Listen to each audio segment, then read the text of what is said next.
నమస్తే, జై శ్రీరామ్, భరత్ మాతాకి జై, వందే మాతరం. నేను మీ విలాసాగరం రమేష్. ఈరోజు 25 జూలై 2026 శనివారం మధ్యాహ్నం ఈరోజు విడేస్తున్నాం. ముందుగా హిందూ బంధువులందరికీ తొలి ఏకాదశి శుభాకాంక్షలు.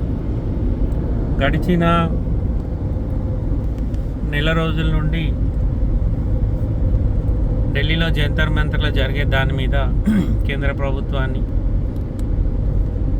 ప్రధానమంత్రి గారిని, ప్లస్ విద్యాశాఖ మంత్రి ధర్మేంద్ర ప్రధాన్ గారిని, అట్లే అమిత్ షా గారిని, వీళ్ళందరినీ టార్గెట్ చేసి సోషల్ మీడియాలో చాలామంది 5,000 మంది ఫాలోవర్స్ ఉన్న కాడ నుంచి 1 మిలియన్ ఫాలోవర్ ఉన్న దగ్గరికి ఇదే నడుస్తుంది. సోషల్ మీడియాలో వచ్చే వార్తలు చాలామంది నమ్మి అదే నిజం అనుకొని భ్రమలో ఉన్నారు. పోలీసు వాళ్ళు ఎక్కడైనా లాఠీ చార్జ్ చేస్తే దానికంటే ముందు జరిగిన పరిమాణాన్ని కడిగేసి ఆ తర్వాత జరిగిందని చూపెట్టి పబ్లిక్ను భయభ్రాంతులకు గురి చేస్తారు. విద్యార్థులను కొట్టింది, అక్కడ చదువుకున్న విద్యార్థి ఒక్కరు లేడు, అంత దొంగన కొడుకలేదు. చాలామంది ఇప్పుడున్న ఎలక్ట్రానిక్ మీడియా, సోషల్ మీడియా అన్ని మాధ్యమాలలో ఒక ఢిల్లీలో జరిగే సంఘటనలు తప్ప అస్సాం వరదలలో ఇప్పటి వరకు ఎంతమంది చనిపోయారు, ఆ వరద బాధితులను ఎవరు ఆదుకుంటారు, అక్కడ పరిస్థితులు ఏంది, దాని మీద ఎలాంటి సోషల్ మీడియాలో ఎలాంటి న్యూస్ వస్తలేదు. ఏదో కొన్ని ఛానల్స్ మాత్రమే అస్సాంలో వరదల వల్ల ఇప్పటి వరకు ఇన్ని పశు నష్టం, ఆస్తి నష్టం, ప్రాణ నష్టం, మానవాళికి జరిగిన ముప్పు గురించి కొన్ని మీడియా ఛానళ్ళలో మాత్రమే వస్తుంది. అట్లనే కొన్ని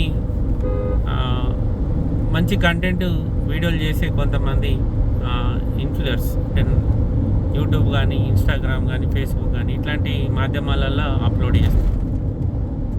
నిజమైన దురదృష్టకరమైన వార్త ఏంటంటే, మన దేశంలో ఏదన్నా సంఘటన మీద ఓ 10 గొర్రెలు పోయి ఆడ నిలబడితే ఇంకో 200-300 గొర్రెలు పోయి ఆడ జమ అవుతాయి.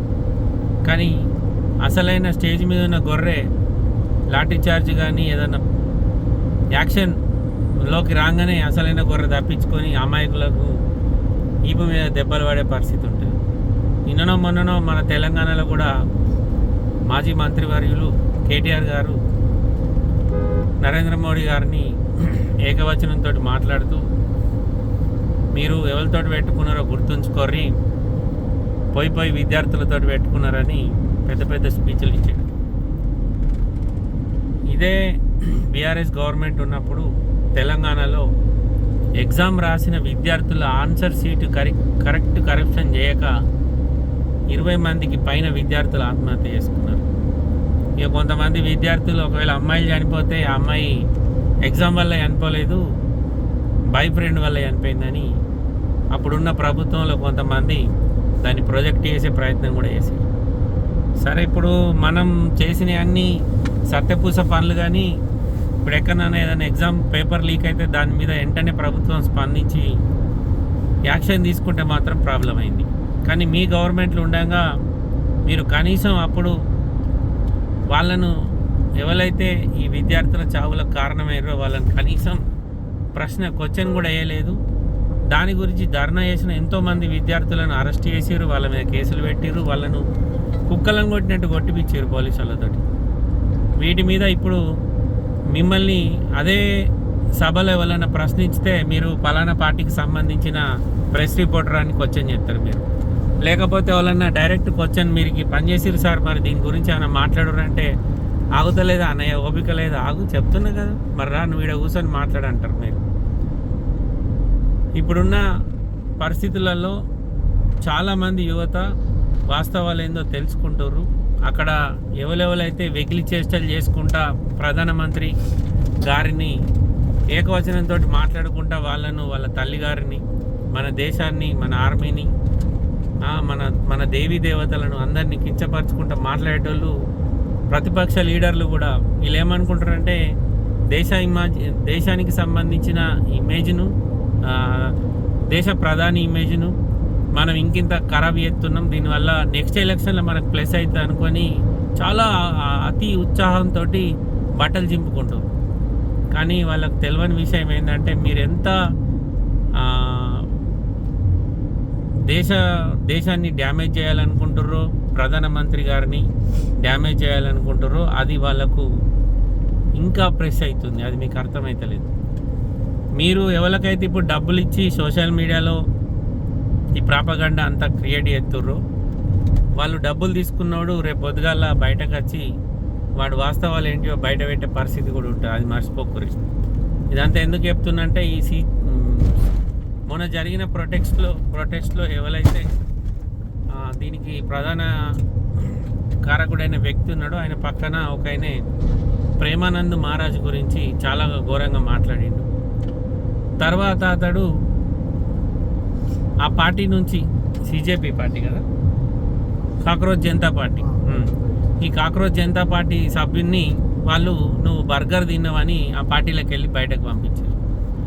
అక్కడ ఒక వ్యక్తి ఆమర నిరాహార దీక్ష చేస్తుండంటే ఈ సిజేపీ పార్టీకి సంబంధించిన అసలు క్యాండిడేటే ఒకరోజు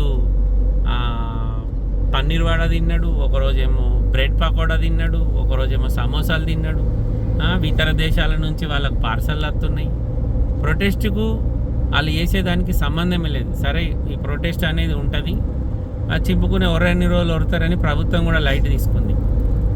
దానికి కేంద్రంలో ఉన్న పెద్దలందరినీ దూషించారు. అక్కడున్న ఆమ్ ఆద్మీ పార్టీకి సంబంధించిన మాజీ ముఖ్యమంత్రి మంత్రివర్యులు కూడా పోయి మా ప్రభుత్వంలో గిట్టే ఇట్లాంటి సంఘటన జరిగితే నేను ఇమీడియట్లీ నేను అరవింద్ కేజ్రీవాల్ గారు కూర్చొని మా విద్యాశాఖకు సంబంధించిన మంత్రిని ఇమీడియట్లీ బర్తరఫ్ చేస్తాం, సస్పెండ్ చేస్తామని మాట్లాడిండు. పంజాబ్లో కూడా సేమ్ ఇదే జరిగింది పేపర్ లీక్. కానీ అక్కడ విద్యార్థులు ప్రొటెస్ట్ చేస్తే వాళ్ళను కుక్కలను కొట్టినట్టు కొట్టి వాళ్ళు పోయి గురుద్వారాలో జాక్కునే పరిస్థితి వచ్చింది. మనం ఏంటంటే మన ఈపు మనకు కనబడదు కాబట్టి మస్తు మాట్లాడతాం. మా కేటీఆర్ సార్ మాట్లాడినట్టు నిన్ననో మొన్ననో పెద్ద పెద్ద మాటలు మాట్లాడారు. గడిచిన 10 ఏళ్లలో ఎన్ని పేపర్లు లీక్ అయినాయి, ఎంతమంది విద్యార్థులు చనిపోయారు మీకు తెలియదా సార్? మీరు ఎవరి నాలెడ్జ్ లేని వాళ్ళకు దాని అధికారాన్ని ఇచ్చారు. పేపర్లకు సంబంధించి మంచిగా 100కు 90 మార్కులు వచ్చే విద్యార్థి కూడా ఫెయిల్ అయినా అనేసరికి తట్టుకోలేక ఆత్మహత్య చేసుకున్నాడు. ఒక్క కుటుంబాన్ని మీరు పోయి పరామర్శించారా సార్? అదంతా పక్కకెట్టి ఇవాళ మీరు మాట్లాడుతున్నారు. గడిచిన 70 ఏళ్ళలో ఎన్నిసార్లు పేపర్ లీకేజ్ కాలేదు? ఏ ఒక్క పేపర్ లీకేజ్లన్నా అప్పుడు పేపర్ లీకేజ్ కారకులైన వాళ్ళని అరెస్ట్ చేసిర్రా, జైలుకు పంపిరా? ఇప్పుడు తప్ప ఏదైనా ఫాస్ట్ ట్రాక్ కోర్టు ఇప్పుడు వాళ్ళ కోసం స్పెషల్గా ఫాస్ట్ ట్రాక్ కోర్టునే తీసుకొచ్చారు. కొత్త సిస్టమ్ తెత్తురు, కొత్త వాళ్ళకి సంబంధించిన చట్టాలను తీసుకొస్తారు. అవన్నీ మనకు అవసరం లేదు. మనం చేసిన తప్పులు మనకేడ కనబడతాయి. ఇప్పుడు ఏదైనా కళ్ళ ముంగట పబ్లిక్ల సింపతి కోసం, విద్యార్థుల దగ్గరికి వెళ్ళి సపోర్ట్ కోసం మస్తు మాట్లాడతాం. గడిచిన 10 ఏళ్లలో మనం చేసిన ఏం కనబడి ఇప్పుడు అస్సాంలో గంత పెద్ద సంఘటన జరిగింది, గంతమంది చనిపోయారు. దాని గురించి మాట్లాడే ధైర్యం లేదు. మన అస్సాం మన దేశమే కదా. ఇప్పుడు అక్కడెక్కడనో ఢిల్లీలో జంతర్ మంతర్లో జరిగే దాని సబ్జెక్ట్ తీసుకొని అందరు మాట్లాడుతున్నారు. అస్సాంలో జరిగిన మనుషుల ప్రాణాలు పోయినాయి, ఆస్తి నష్టం జరిగింది, కొన్ని లక్షల మంది అనాథ శరీరాలలో అక్కడిక్కడ షెల్టర్ తీసుకొని బతుకుతున్నారు. వాళ్ళ గురించి మాట్లాడుర్రి. అది మనకేడ సాధన అవుతుంది? మనం ఎంతసేపు పబ్లిక్ దేన్ని పట్టించుకుంటారు, దేని మీద ఫోకస్ చేస్తారో గదే మాట్లాడతాం. ప్రాణం పోయిన వాళ్ళ గురించి ఎందుకు మాట్లాడతాం సార్? చచ్చిపోయినాడు చచ్చిపోయాడు ఓటెత్తాడు. బతికున్న గురించి మాట్లాడితే మనకు ఓటు వస్తుంది. మనకు కావాల్సింది ఓటు. విద్యార్థులు చచ్చిపోయిన వాళ్ళ గురించి ఎందుకు మాట్లాడతాం సార్? ఇప్పుడు బతికున్న వాళ్ళ గురించి మాట్లాడుతాం. ఈ బతికున్న వాళ్ళకు భజన చేస్తే మనకు ఓట్లు పడతాయి. అస్సాంలో ఎంతమంది చచ్చిపోతే మనకేంది? ఢిల్లీ జంతర్ మంతర్లో లాఠీ చార్జ్ జరగద్దు. లాఠీ చార్జ్ జరిగితే మనం మాట్లాడతాం. అట్లుంది మీ లెక్క. అటు కూడా దృష్టి పెట్టుర్రి. అస్సాం మన దేశమే కదా. ఆంధ్రప్రదేశ్లో హుదూద్ తుఫాన్ వచ్చినప్పుడు అందరం ఒకటై వాళ్ళకి ఎట్లయితే సహకారం అందించినామో ఇట్లా ఇప్పుడు అస్సాం కూడా సహకారం అందించుర్రి. ఒక్కొక్కళ్ళు ఇంట్లో మినిస్టర్లు ఇంట్లో లక్షల కోట్లు ఏడుతున్నాయి.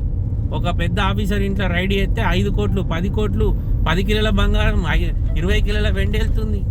అట్లాంటి వాళ్ళ గురించి మాట్లాడుర్రి. గవేడే సాధన అయితే మనకు ఎంతసేపు మీరు ఈ ప్రభుత్వంలో ఇది చేసిరు, ఆ ప్రభుత్వంలో అది చేసిరు, ఇవి మాట్లాడు తప్ప మన జరిగినవన్నీ మర్చిపిక్తాం. మనం 10 ఏళ్లలో మనం చేసిన గొప్ప కార్యక్రమాలు బొచ్చెడు ఉన్నాయి. అవేడ కనబడతాయి మనకు. ఇప్పుడు కొంతమంది తయారయ్యారు కొత్తగా బ్యాచ్. ఓడన్న ఇప్పుడు ఇట్లాంటి వీడియో చేయగానే కామెంట్ పెడతాడు, నువ్వు పలానా పార్టీకి సపోర్ట్. ఏ పార్టీకి సపోర్ట్ చేయ? న్యాయం ఏది ఉందో గదినికి సపోర్ట్ చేసి మాట్లాడతా. నచ్చితే చూడు, నచ్చకపోతే కట్ చేసి పారాయి. నా వీడియో కూడా చూడకు. సోషల్ మీడియాలో వచ్చేటి అన్నీ నిజం అనుకుంటే మనం భ్రమల బతికినట్టే. వాస్తవాలు ఏంటి అనేది ఫస్ట్ నుంచి లాస్ట్ దాకా చూడాలి. క్లైమాక్స్ చూస్తే సినిమా అర్థం కాదు. ఫస్ట్ నుంచి పేర్లు పడ్డ నుంచి ఎండింగ్ దాకా మొత్తం చూస్తేనే అసలు ఏంటి స్టోరీ తెలుస్తుంది. నువ్వు మధ్యలో ఒక 5 నిమిషాలు బయటకు వచ్చే వరకల్లా హీరో చచ్చిపోవచ్చు, హీరోయిన్ చచ్చిపోవచ్చు, హీరో ప్లేస్లో ఇంకోటి రావచ్చు. ఇట్లాంటి ఎన్నో ట్విస్టులు ఉంటాయి. ఇది కూడా అంతే. అసలు కారకుని వదిలేసి ఎవడు ప్రధానమంత్రిని రాజీనామా చేయమంటాడు. మీరు ఎంతమంది రాజీనామా చేసిరు సార్? అంతమంది విద్యార్థులు చచ్చిపోతే అస్సాంలో అంతమంది చచ్చిపోయారు. దాని గురించి ప్రెస్ మీట్ పెట్టుర్రి, దాని గురించి మాట్లాడుర్రి. అక్కడ ఒక్కొక్కడు పందులు తిన్నట్టు తినుకుంటా పందులు బొరినట్టు బొరుతురు. ఇంత చేష్టలు ఎగిలిగా ప్రెస్ రిపోర్టర్ పోయి తన డ్యూటీ, తన ధర్మాన్ని కరెక్ట్ నిర్వర్తిస్తే అతన్ని చుట్టూ 100 మంది గుమిగూడి నోటికి వచ్చినట్టు మాట్లాడి దుర్భాషలాడి ఆ ప్రెస్ రిపోర్టర్కి సపోర్ట్ చేయరు. గదేడ సాధన అవుతుంది మనకు. అసలు మనకు రావు. మనకు ఎంతసేపు మనకు అధికారం కావాలి, మళ్ళీ మనం అధికారంలో ఉండాలి, మళ్ళీ అందరినీ నోటికి వచ్చినట్టు భాషలో మాట్లాడాలి. సమాజం ఇంకా మర్చిపోలేదు సార్. పాత వీడియోలన్నీ అట్లనే ఉన్నాయి. ఒక్కొక్కటి బయటకు తీస్తారు. ఏముంది? సారీ ఏమన్నా తప్పు మాట్లాడితే. నమస్తే, జై శ్రీరామ్.